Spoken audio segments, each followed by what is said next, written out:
guys! Welcome back to my channel! My God! First time ko magsasalita, kinakabahan ako. Oh my God. Support guys, support. Yan nga pala guys, hindi ako pro ha, so don't judge. Huwag niyo ako i-judge. Huwag niyo ako i-judge kasi I'm just a makeup enthusiast. Sobrang gustong-gusto ko lang lagi nagbe-makeup kasi syempre hindi naman ako perfect. At tulad nga ng sinabi ko, ang dami ko kailangan takpan sa mukha ko. Pero syempre, I really love myself without any makeup on. Hindi ako nagmamagaling or whatsoever. Gusto ko lang talaga i-share sa inyo lahat ng products na mura na pwede nyo bilhin. Simple siya kasi school makeup routine lang naman itong gagawin natin. So without further ado, let's jump into the video. Lagay tayo ng foundation. Guys, ang paglagay naman ng foundation is very optional. Hindi nyo kailangan maglagay ng foundation everyday. For me lang kasi, ang dami ko kasing blemishes. Kaya kailangan ko maglagay ng foundation. Pero best, kung kasing face mo naman sila sa soberano, huwag ka na mag-foundation, mahahasal ka lang. O kasi best, di ako perfect. Kaya kailangan ko mag-foundation. Para itago yung mga dapat itago. So, kung may kailangan din kayo itago, katulad ko, I advise na mag-foundation kayo para kahit naman haggard sa school, ang dami niyong ginagawa, fresh pa rin kayo tingnan, di ba? So, yan. Biniblend ko lang siya using my brush, pero you can use your fingers naman para i-blend yung foundation. Kasi madali lang i-blend tong Nichido. So, ayan. Tapos na tayo sa foundation. Ngayon naman, maglalagay na ako muna ng kilay. Pero hindi naman talaga ganun kalala yung kilay ko.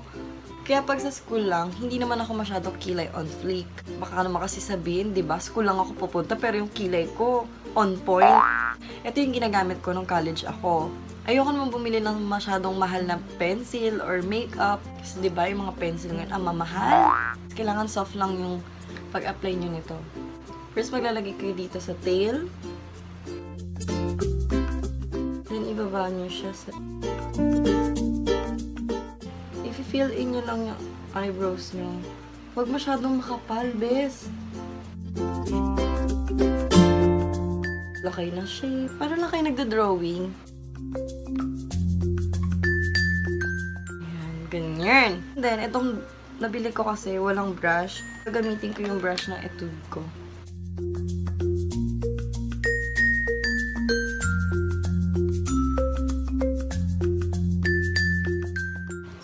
Nga pala guys, parang 20 pesos lang ko siya nabili sa Quiapo. Pero meron to sa mga ibang market.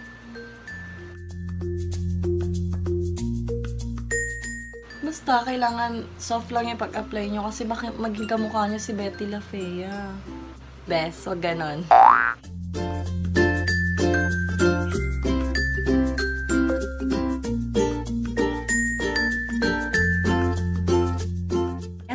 Kilay ko.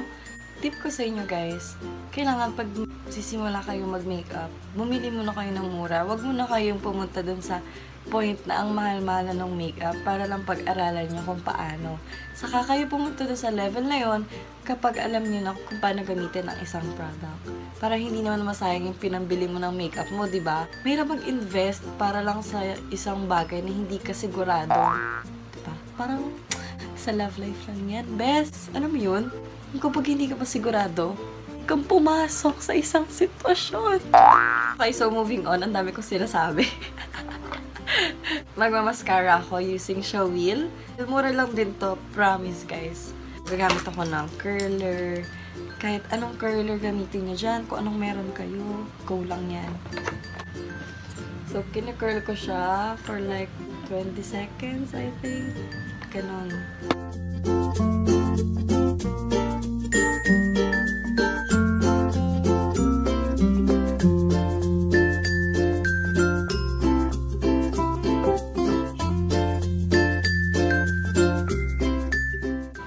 Diba?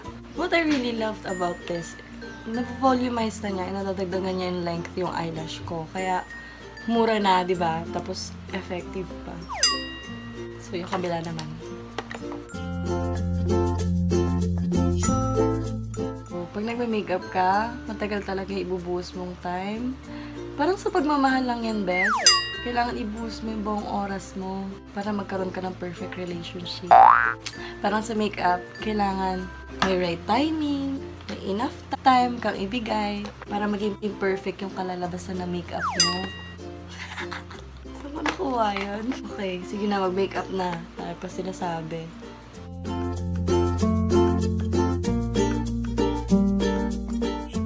Habang pinapatuyo ko siya, kukuha ko ng isang malinis na spoolie, then ibabrush ko siya. Kasi yung mga products na naiiwan, ayoko nun eh. So, for sure kayo din. And ayoko nung nagdidikit-dikit sila. Gusto ko yung parang natural pa rin sila tingnan. So, feeling ko tuyo na siya, kaya curl ulit natin siya.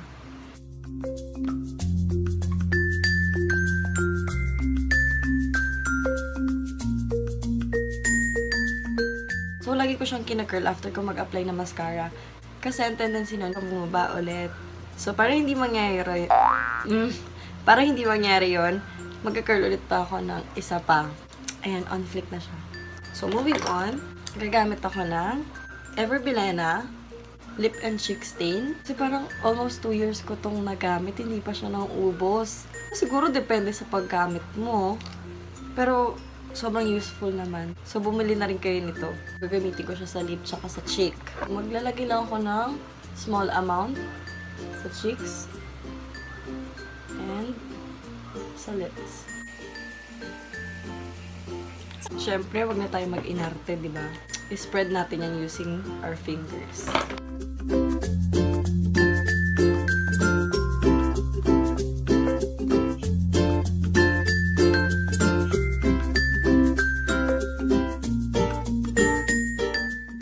Blend na rin natin yung nasa cheeks.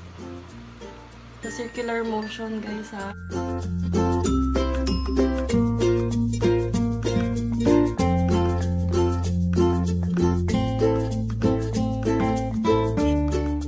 Diba? Mukha kang blooming at fresh.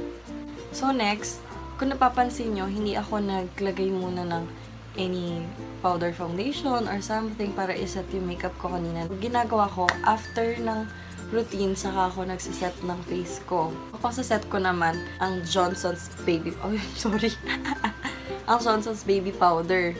Hindi ako gagamit ng any foundation, like Everbilena, Maybelline, or something. Since ako kasi, pawisin ako, mas gusto ko talaga laging nagpa-powder. Ang nakakapanghinayang naman for everyday use, diba? Mag-foundation ka ng take 300 pesos, 500 pesos, like for 1 month mo lang gagamitin, ubos na din agad, diba? So, I'll go for pulbo, pare-parehas na naman yung powder, and sa school lang naman ako pupunta. So, nga pala guys, lahat ng mga tinuro ko sa inyo, yan yung routine ko nung college pa ako. So, suot ko yung CE uniform ko. Hello sa mga escolarians dyan. I-apply ko lang siya using my powder brush. You can use your hands naman like you usual do kapag nagpa-powder ka.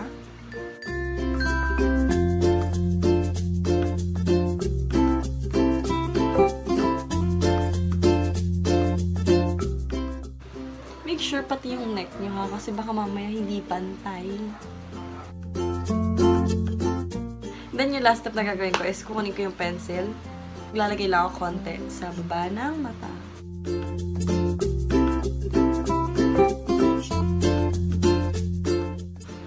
Pwede rin naman hindi kayo maglagay nito. Kasi for me, lagi parang maliit kasi yung eyes ko. So, gusto ko siya lumaki. So, gumagamit ako lagi ng eyeliner. Ayoko nung black kasi mukha akong mataray lalo. Ayan guys, tapos na. Sana nagustuhan nyo yung ginawa kong routine. Share it with your friends. If you like this video, please like and subscribe to my channel. Kung marami kayong gustong ipagawa sa akin to my next video, please comment lang kayo sa baba and I'll check that out. So, yun lang. Bye! Love you!